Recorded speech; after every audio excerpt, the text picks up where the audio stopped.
On est parti pour parler de comment analyser les données de nutrition de tes clients.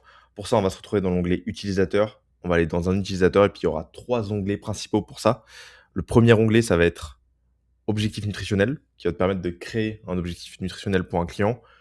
Je ne vais pas te le faire en détail ici. Tu as une vidéo associée à cette partie-là, donc n'hésite pas à la regarder. Le deuxième onglet, ça va être l'onglet nutrition. Cet onglet, ça va vraiment être l'endroit où tu vas pouvoir analyser ce que la personne a mangé, vers quelle heure elle l'a mangé, comment à peu près elle a géré son alimentation, si en tout cas elle traque ses calories. Hem, Tu peux le voir sur du coup le mois, la semaine et donc tu as directement les calories associées, les calories, les macros et cetera sur, jour, semaine, mois et ça va te permettre de voir exactement en détail qu'est-ce que la personne a mangé, rentrer dans les cartes et de voir le nombre de calories, le nombre de protéines, de glucides, de lipides, vers quelle heure, comment elle s'est organisée, et cetera, et cetera. Donc ça va te permettre vraiment d'avoir une vision très globale de comment la personne s'alimente et comment tu peux faire des ajustements en lien avec ça ou lui donner des recommandations. Si la personne suit un plan alimentaire, tu vas déjà pouvoir modifier le plan directement ici, en cliquant là.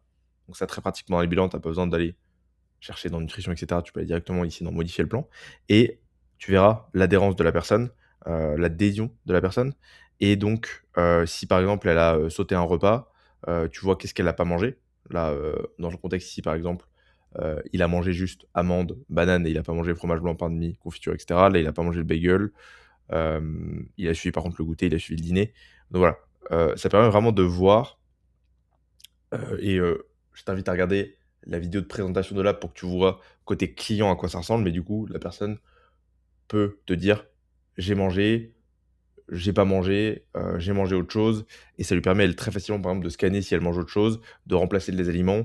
Donc voilà, ça rend vraiment le tracking super simple côté client et de ton côté, toi, d'avoir toutes les infos et de lui dire, par exemple, sur un retour, «Ah ça peut-être que tu aurais peut-être pas dû le changer» et cetera et cetera. Ça permet vraiment d'avoir ou en tout cas de comprendre mieux le pourquoi du comment, de comprendre mieux peut-être les variations au niveau du poids et cetera. Donc d'avoir des données fiables, et facilement traquables pour ton client et c'est tout le but. Dernier point, tu pourras retrouver dans la partie, roadmap les données, ou en tout cas le plan actif du client, donc que ça soit le plan alimentaire ou si c'est pas un plan alimentaire, ça pourra être, l'objectif nutritionnel que tu avais sélectionné.